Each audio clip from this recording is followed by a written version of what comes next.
Salve, salve galera! Voltamos com mais um giro de notícias com as últimas informações dos bastidores do tricolor paulista. Peço agora seu like para ajudar o nosso trabalho e que se inscreva no canal se ainda não for um inscrito. Negociação de última hora enche os cofres do São Paulo. Zagueiro Alan Franco está de volta ao elenco. E muito mais, fique agora com os comentários da mídia esportiva que no final do vídeo eu volto com mais informações do tricolor.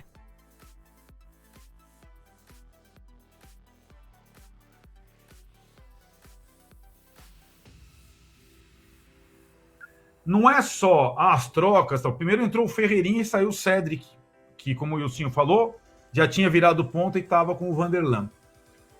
O que me pega, o ano passado me pegava, e esse ano vai ser, a gente vai ter que se acostumar com isso, e essa é uma discussão. O banco do São Paulo, já que o time titular é bom, é muito abaixo. Mas não é pouco abaixo, é muito abaixo. Ele é abaixo tecnicamente, ele é abaixo fisicamente, ele é abaixo psicologicamente. A capacidade de poder de decisão do Igor Vinícius, do Ferreirinha e do Eric é praticamente nula. Nula. A capacidade deles tomarem decisões erradas, ela é quase 100%. E são os jogadores que o São Paulo tem no banco. Fora o André, como disse o Wilson, que é um jogador que, quando entra, o nível não cai tanto, é muito difícil.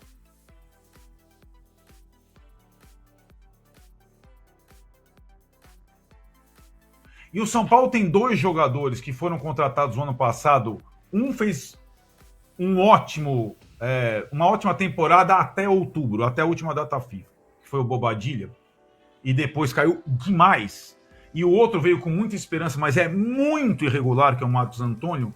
Eles não dão a segurança de serem titulares nunca. O Marcos Antônio foi o pior jogador em campo contra o Novo Horizontino. Ele não conseguiu achar uma bola no primeiro tempo. No segundo tempo foi posicionado do lado de... Então, assim, o treinador do São Paulo, nesse ano ainda, o Zubeldia do ano passado, eu vou dizer, ele tinha o Rato, ele tinha o Michel, ele tinha o Nestor, ele tinha...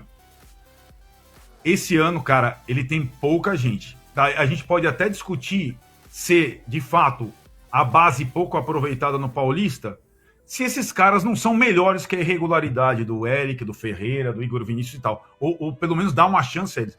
Mas o banco do São Paulo é fraquíssimo. É um dos bancos mais fracos do futebol brasileiro.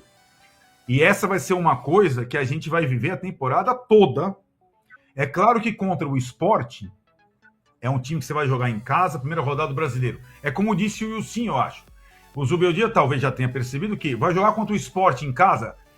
O Sport é mais Novo Horizontino do que Palmeiras. Aí, se mantendo a linha de 3, você coloca o Wendel para jogar e não o Enzo, por exemplo. Você coloca outro cara na ala direita e não o Cedric. Você coloca um... Agora, meus velhos, o banco do São Paulo é de doer. Não só pelo aspecto técnico, insisto, pela incapacidade de boas decisões. E aí é o que o Wilson fala. Conforme eu se sucedendo as trocas, mais longe você fica da vitória. E aí, Wilson, eu acho que é a questão da dependência do plano A. Não é só uma limitação do treinador, é uma limitação do time. Eu não acho que o Zuba tenha planos As ruins. Ele normalmente tem planos As bons. Porém, a tomada de decisão dele durante os jogos, ela é defeituosa, eu estou de acordo, mas talvez ela fosse menos defeituosa se o elenco trouxesse alguma coisa a mais. E é duro, velho. Quando você pega a papeleta e você fala, primeiro cara, o Ferreirinha, que foi titular ano passado, você fala, o Ferreirinha vai entrar, se o time não estiver ganhando, não vai dar em nada. A possibilidade dele tomar uma decisão certa, acertar um passe, fazer um gol, botar a bola na cabeça de alguém é nula. Mas, Arnaldo, essa, é duro. Essa é uma questão para a temporada. É duro também o Ferreirinha entrar na ponta direita, dá 5 minutos ele vai para a ponta esquerda. É duro você pegar um jogador de característica no mano a mano e dar 50 metros para ele correr com a bola quicando e os caras na orelha dele. É duro, eu cara. Sei. Não Sabe é difícil. Que acontece? Eu concordo, só que esse paulista, nesse caos paulista, o Ferreirinha já teve sequência de titular como ponta esquerda com o time titular. O Igor Vinícius já teve sequência de titular de lateral direito. É, sim. Depois do quarteto, colocou o Ferreirinha. Não, o Luciano fora, coloca a Ferreirinha em Brasília. Ele foi péssimo. Jogou 2 jogos, sentiu lesão. Mas eles não jogaram no 3-5-2 em Brasília. Não, no 3-5-2 em Brasília só jogou 3 formações, né? E acho que hoje o Ferreirinha, na possibilidade, ele... Qual que é eu tô merecendo uma vaga. Não, você não tá. Igor Vinícius, você não tá também. Marcos Antônio, você também não tá. Né? Então, é uma situação que eu acho que a gente ainda não viu a gravidade do problema, que é elenco desequilibrado, claro, pelas limitações financeiras. Né? Então, assim, o Eric teve 4 bolas para cruzar, as 4 pararam no primeiro pau. Talvez o Rato, com um cruzamento, achasse a bola na marca do pênalti. Né? É muita irregularidade para reserva. E são jogadores que eles foram irregulares a vida toda deles. Não é agora. Eles já passaram do auge da carreira e dificilmente eles atingiram o teto. E aí talvez, gente, seja aquela questão que passa pro 5-1 do Sub-20 no Grêmio tal, e que não aconteceu, que talvez o Zubeldia tenha que se convencer na marra. Cara, põe o Ferreira e não põe o Eric. Cara, põe o Matheus e não põe o Luciano de 10. Põe mas isso não é de hoje. É que assim, né, Renan? Se você precisa de um ponta, você vai na Série B para contratar, é o que eu falo sempre, fecha a porta de Cotia, cara. Foi o que aconteceu. Faz sentido, Renan, não faz sentido. Sim, mas é que assim... B. Sim, mas a história recente desse time, desse clube, é assim, o Wellington Rato, que foi um cara, talvez o mais importante lá, foi pego do time lanterna do Campeonato Brasileiro, que é o Atlético Goianiense. É a capacidade de contratação do São Paulo. Todos os jogadores do São Paulo vieram do Grêmio rebaixado. Tá bom, por isso Arnaldo, que tem que aproveitar esses meninos que fizeram uma grande campanha na Copinha, iniciaram bem o Brasileiro. Certo ou não? Quando foi contratado o Rato, a base do São Paulo tava como? Você que acompanha muito mais do que eu. Base do São Paulo tava no limbo. Agora, a base do São Paulo, ela teve 3 meses bom desempenho em 3 meses. De outubro para cá. Antes era o lixo, era a lanterna do brasileiro. Então tem que ter uma certa parcimônia. O time era lanterna, esses mesmos jogadores eram lanternas do Campeonato Brasileiro Sub-20. Aí teve um acerto, um jogo, o Barcelos, um jogo contra o Palmeiras, o título da Copa do Brasil, a confiança e a Copinha veio. Eu tô cansado de ver vocês também, o time corintiano campeão da Copinha e não salva um jogador, ou outro. Depende. Mas eu acho, e o meu diagnóstico a partir do momento que o elenco é completamente dizimado, que necessariamente ele vai ter que optar por jogadores mais técnicos da base, porque os reservas são fracos. Eu lamento dizer isso, mas os reservas do São Paulo são fracos. Né? Então é uma questão que a temporada... do meio para frente, né? Sobretudo do meio para frente, exatamente, do meio para trás. A zaga é bem armada, a lateral esquerda, a ala esquerda temos lateral esquerda bons, perfeito. Se tivesse Luiz Gustavo e Pablo, agora você só tem. É isso, meio para frente. Você tem lá os 4 titulares, ou o Luciano. Se tivesse o Luciano na reserva, você tem um cara para botar. O Luciano estava titular, você não tem um cara para botar. Enfim, essa é uma questão para a gente pensar no que vem por aí, porque é o esporte no domingo, no meio de semana já vai ter o primeiro adversário da Libertadores, e o elenco, isso aí, a janela fechou. E o São Paulo foi o que menos investiu, né? Então, o técnico, com todas as questões que a gente tem colocado e as ponderações, vai depender bastante do técnico, porque jogador não tem tanto. A gente vai ter que ter soluções. Quem tem mais jogador, Ramon Dias ou Zubeldia? Quem tem mais jogador hoje, Caixinha ou Zubeldia? Né? O Santos contratou 12 jogadores. Foi o 4º que mais contratou. Não tem time ainda, né? Mas jogador tem. Enfim, são questões. Eu não sei qual que é. Para perguntar para vocês, passar a bola para um para outro. Depois do que vocês viram, em 3 meses, eliminação desta forma no Paulista. Renan, qual que é a sua perspectiva para a temporada? Você está otimista? Você está preocupado? Ou você está pessimista? Ô, Arnaldo, sinceramente, eu falei antes e eu tô otimista. Eu tô otimista, procuro sempre ser. Eu concordo até com quando você diz da limitação do nosso elenco, principalmente como o pessoal fala, naquele último terço, naquela última fase do campo, na fase decisiva, né? Eu vejo uma disparidade maior entre quem está jogando e quem está ali fora o André, né, que aí é um jogador que vem fazendo desde que chegou, é sempre muito útil, entrando, jogando como titular, é um jogador sempre muito útil. Fora isso, a gente tem esse desequilíbrio no plantel, mas eu vejo um time hoje muito mais equilibrado. Eu via antes, naquela outra formação, que a gente ia entrar nos campeonatos, nos jogos, de uma forma assim, pô, o que será que vai acontecer hoje? Será que a gente vai... O quarteto vai estar muito bem, a gente vai ganhar de 4 dos caras, ou a gente vai correr o risco de tomar uma goleada? Não, hoje eu vejo um time competitivo pra caramba, um time forte, competitivo, desequilibrado, mas muito competitivo, que a gente pode ter um bom ano sim. Pô, Renan, a gente vai brigar por título? Eu não consigo te dizer já. Sinceramente, não consigo te dizer já. Mas eu acho que a gente vai sofrer muito menos do que eu imaginava quando foi falado que ia fechar a torneira e não sei o que. Eu acho que não. Eu acho que São Paulo tem condição de brigar. Pelo que eu tô vendo dos estaduais, pelo que eu tô vendo dos times nos estaduais, acho que dá para brigar, não. Dá pra gente se bater, principalmente em campeonato de mata-mata. Ali, a gente foi campeão da Copa do Brasil, você viu como, cara. Então, se adaptando, o treinador se reinventando, mudando um ali, outro aqui, botando o Nestor lá na ponta esquerda, e a gente conseguiu ser campeão da Copa do Brasil.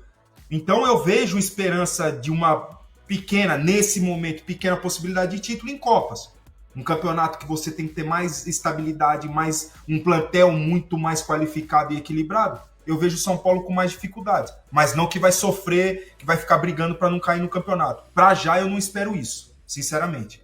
Então, entre idas e vindas, eu acho que o meu ponto de vista é de um ano positivo. Expectativa que seja um ano positivo. Isso quer dizer que nós vamos brigar por todos os títulos? Não. A gente tem que saber também do nosso patamar hoje, né? Você olha o jogo do Flamengo ontem, cheio de desfalques, e é um time muito forte, né? Então, a briga fica meio desigual, mas eu acho que dá para competir. E você? Rodrigo Guarizo Ferreira do Amaral, árbitro do VAR, dizem que investigaram e que ele é sócio do Palmeiras. Eu não tenho como afirmar, isso foi uma alegação de internet, antes que alguém depois venha encher o saco, mas apuraram que ele, em 24 jogos do Palmeiras, o Palmeiras ganhou 17 e empatou 7. Ou seja, é o cara que não chamou o VAR ontem e faz dupla com o Flávio Rodrigues de Souza e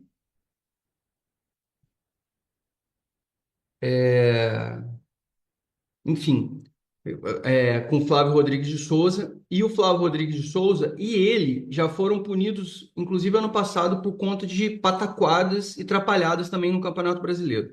Ou seja, nível de arbitragem péssimo, horroroso, e que acaba que não fica só sendo coincidência. No mais, eu queria botar aqui para vocês o que o próprio Gesbrer falou assim, que essa história do Palmeiras com o juiz é antiga. Ele colocou assim, muitos acham, ele pegou um trecho de um jornal, inclusive de 1951, que é o ano que o Palmeiras diz que ganhou o Campeonato Mundial. Tá aqui, muitos dizem que o juiz Bradley, sei lá o nome completo dele, deixa eu ver se tem aqui. Sai no jornal, não tem o nome completo dele aqui. Muitos dizem que o juiz Bradley foi de mais vigoroso para o São Paulo na decisão do Paulista de 50. E essas pessoas, o que não dirão agora, é saber que ele esteve no primeiro baile do Palmeiras e puxou o cordão com os diretores e jogadores do Palmeiras, inclusive fotografado. Tem a foto dele aqui. Depois eu vou ver se eu publico no blog do São Paulo a foto. Mas para poder mostrar essa parte para vocês de mais um caso de juiz que tinha uma relação esquisita com o Palmeiras e que gerou um certo favorecimento que também, já desde aquela época, ou seja, o Palmeiras tem uma história, como eu falo para vocês, uma história suja, manchada. Aí você vai falar assim, pô, Zanqueta, não é melhor a gente virar o disco? Eu falei isso para vocês, se a gente esquecer e se a gente deixar de fazer o que a gente tem que fazer, o que a gente deve fazer, meus amigos, a gente está perdido. A gente tem que brigar pelo São Paulo, a gente tem que brigar pelo clube sempre. E aí eu vou falar para vocês um outro caso escabroso, esse muito pior, de um caso que saiu nos jornais, que ele botou aqui, que é o primeiro caso, depois eu vou ver se eu publico a matéria que foi ele que escreveu, meu xará Alexandre, dizendo assim, a primeira denúncia de suborno num choque-rei aconteceu há 80 anos. Aconteceu num jogo do antigo Palestra Itália de 1940, no qual um palmeirense, inclusive, a imprensa noticiou, assim, alheio ao que se refere aos casos de suborno através do Palmeiras a jogadores do São Paulo, em que estavam envolvidos jogadores como o Sidney Pinheiro. Gente, nós estamos falando de um time que, se você for buscando as histórias, se você for buscando as coisas, a história dos caras, ela tem um rastro de merda, assim, no meio dela, assim, é um negócio inacreditável. Tudo que você averigua, tudo que você vai mexendo. E o Alexandre me falou que um dia, com o tempo, ainda vai puxar mais coisas. Então, eu tô falando para vocês assim, eu vou publicar no blog do São Paulo para ficar lá claro. Depois falou assim: você falou lá, depois ficou no vago. Eu vou publicar no blog do São Paulo hoje, depois vocês acessem lá, sobre esses casos do juiz Bradley, que foi esse caso, cara, que tipo o Candansan, que é a irmã, a família, publica, tem foto do cara com a camisa do Palmeiras, tipo Klaus, que todo mundo sabe, e ainda soma esse cara do VAR agora, que tem essa questão dessa acusação dele ser sócio-torcedor, o que seria uma coisa atroz do Palmeiras. E aí você junta com esses casos do passado, de árbitros que têm esses vínculos com a coisa. Então não é uma coisa nova. Não é uma coisa, um acaso do momento que tem muitos juízes. E fora a questão dos discursos da Federação Paulista, da Leila, as coisas que vêm. Falando nisso, gente, pelo amor de Deus, a Leila ontem vem a público tentar fazer uma cortina de fumaça. Isso sim é uma cortina de fumaça. Quando você vê que ninguém está falando, está todo mundo falando sobre o mesmo assunto, e você quer mudar o foco do assunto para alguma outra coisa. Ela veio a público e depois de uma entrevista, com a maior cara paga do mundo, começou a chamar os jogadores que estavam reclamando do sintético de velhos e que eles deveriam aposentar. Tem que lembrar para a Leila que ela está falando de Thiago Silva, de Neymar, de Lucas, de Oscar, está falando de Gabigol, está falando de Felipe Coutinho, quem mais? Está falando de Alan Patrick. Os jogadores são maduros. Os jogadores são maduros, mas são jogadores que têm uma característica de como é que eu posso falar assim, eles têm uma liderança sobre seus clubes, eles têm um nome para carregar junto com a instituição e uma liderança envolvendo. Então não é qualquer jogador, porque se você pegar qualquer jogador de 20 anos de idade, ele vai reclamar do sintético, ninguém vai querer dar ouvido. A gente sabe como é que funcionam as coisas. Então os jogadores que são lideranças, eles são apoiados por jogadores mais novos. E eu digo para você o seguinte, Leila, só jogo de categoria de base acontece em sintético na Europa, tá? Eu sugiro a você que tem grana, que você viaje, que você averigue. Os jogos em sintético, eles só vão acontecer em locais em que não tem capacidade da grama suportar o frio extremo. E muitas vezes, inclusive na Alemanha, eles fazem uma modificação de calendário de datas para que isso seja ajustado, para que seja possível que esses jogos aconteçam. Mas jogo mesmo efetivo que acontece o tempo todo são em jogos de categoria de base, porque o fomento é diferente e as coisas acontecem assim. E, inclusive, a tua categoria de base, os seus times de categoria de base, até muito pouco tempo atrás, eles jogavam em gramado natural, enquanto o seu time profissional jogava em gramado sintético. Era totalmente o inverso. Então, não é uma questão de jovens ou velhos estarem fazendo isso. É uma questão de hipocrisia. E assim, a senhora é uma senhora mimada, egocêntrica, uma senhora que acha que o mundo tem que se submeter aos seus pés, você é completamente egoísta, e você só quer saber dos seus próprios ganhos porque você adquiriu uma posição em que hoje você acha que você pode mandar em todo mundo. E eu posso dizer para a senhora o seguinte, você pode tentar mandar nos outros, você pode tentar fazer isso com dirigentes corruptos, com arbitragem corruptas, com qualquer outra pessoa. Sei lá qual é a sua relação com outro, com veículos que acabam se tornando soldados, não sei qual é a relação que existe, mas é uma relação completamente esquisita, estapafúrdia e completamente direcionada que acaba acontecendo. Não sei o que a senhora faz, não sei se a senhora faz efetivamente, sei que é uma relação muito estranha de algumas pessoas, de alguns jornalistas e principalmente de alguns envolvidos no futebol hoje em dia com relação a todas as questões do Palmeiras. Eu acabei de citar, por exemplo, esse amigo árbitro aqui, que tem 24 jogos envolvidos com o Palmeiras e 0 derrotas do Palmeiras. Como é que as arbitragens da Federação Paulista de Futebol hoje são majoritariamente de palmeirenses? Tem algum sentido isso? que o Palmeiras só perdeu para o São Paulo em jogos em que a arbitragem não era paulista? Por que os jogos de Copa do Brasil, Supercopa, o Palmeiras não conseguiu predominância, não conseguiu expulsar jogadores, o São Paulo não acabou sendo tão prejudicado como foi assim? Será que é um acaso? Será que é uma coincidência? Será que é uma infeliz coincidência de sempre que eu na Federação Paulista? Por que será que a Federação Paulista de Futebol, o Palmeiras sempre tem predominância? Por que será que sempre acontece alguma polêmica relacionada ao Palmeiras e o Palmeiras sempre sai bem nessas polêmicas? Por que a penalidade que favorecia, por exemplo, desculpa, a arbitragem no jogo do Red Bull e Ponte Preta, que foi o jogo que o Palmeiras precisava ganhar, e que o Palmeiras, no jogo da Ponte Preta, a Ponte Preta perdendo para o Red Bull, o Palmeiras classificaria, aconteceu um pênalti também com a arbitragem envolvida. Sempre tem alguma coisa envolvida, sempre tem alguma coisa esquisita, sempre tem alguma coisa muito estranha, e eu conclamo que autoridades, que as pessoas envolvidas busquem investigações sobre isso, porque é muito estranho. Existem coisas esquisitas. Eu não posso afirmar, porque depois não falam assim, agora você vai provar. Então, como eu não tenho como provar, eu estou alegando que eu acho esquisito. É uma opinião minha, é uma opinião com relação a comportamentos, a coincidências, a situações. Acho que existem nuances que a gente precisa avaliar para ver essas coisas, inclusive a forma como a senhora se comporta com relação a sempre querer ver o seu lado, sempre querer observar as suas coisas, as ofensas a jogadores, é um completo desrespeito. A senhora, inclusive, que não é uma garota, nem eu sou garoto e eu sou muito mais novo que a senhora, então, assim, acho que foge do respeito, foge do limite do bom senso, foge de todos os limites aceitáveis e acho que a gente tem que manter sempre uma linha adequada com relação às coisas. Quando a senhora ultrapassa essa linha, a senhora vem ultrapassando, a senhora fala, a violência de não sei o quê, as pessoas incitam isso. A senhora é a primeira a pegar o microfone e incitar um monte de coisa. Bora falar sobre São Paulo Futebol Clube e temos algumas informações, né? O São Paulo se reapresentou na última quarta-feira, na quinta-feira houve um novo treinamento. E aí neste treinamento o Alan Franco apareceu no campo. Alan Franco que está com trauma no braço, ele apareceu até com uma tipóia ali no dia seguinte à eliminação do São Paulo contra o Palmeiras. A esposa dele tinha postado essa imagem, mas ele já apareceu no campo sem essa proteção no braço, já realizou ali algumas atividades com os demais companheiros, o que dá indícios de não ser nada muito grave, o que não deve tirá-lo da estreia do São Paulo contra o Sport no estádio do Morumbi às 4 horas no próximo dia 30 pelo Campeonato Brasileiro.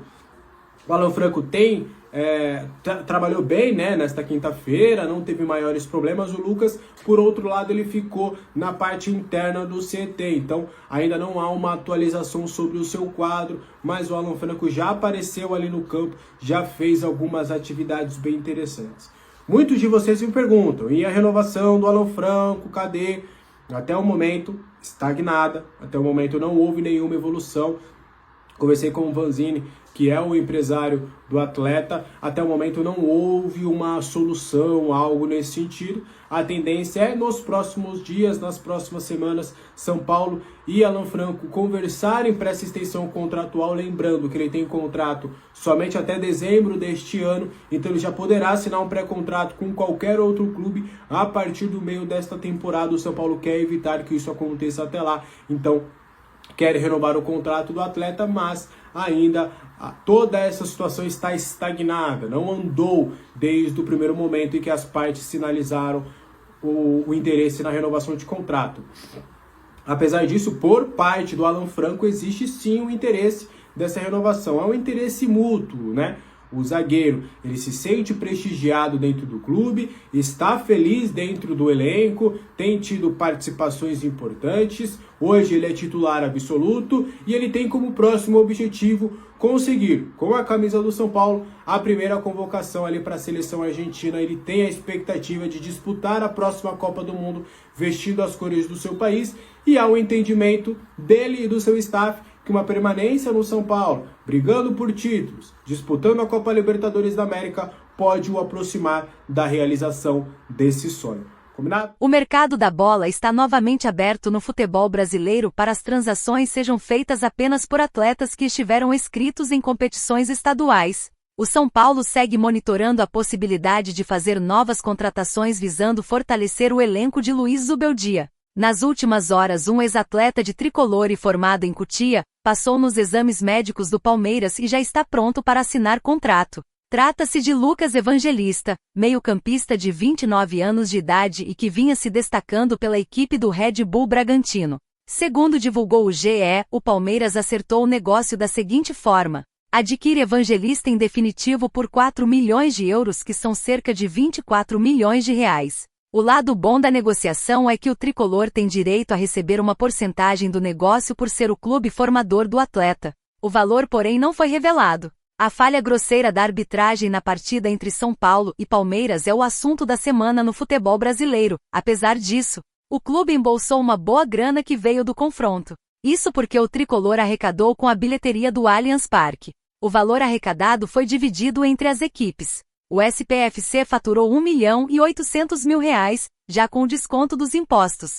Segundo informações apuradas pelo portal Nação Tricolor, o São Paulo faturou um pouco mais de 57 milhões de reais com o Campeonato Paulista. Cerca de 10,8 milhões de reais vem de bilheterias, enquanto os outros 44,8 milhões de reais foram recebidos apenas pelo tricolor participar da competição e avançar até as semifinais. Os valores brutos são de premiações e bilheterias. Mas você que tem acompanhado os últimos vídeos do nosso canal, é a favor do São Paulo disputar o Campeonato Paulista em 2026 com um elenco alternativo?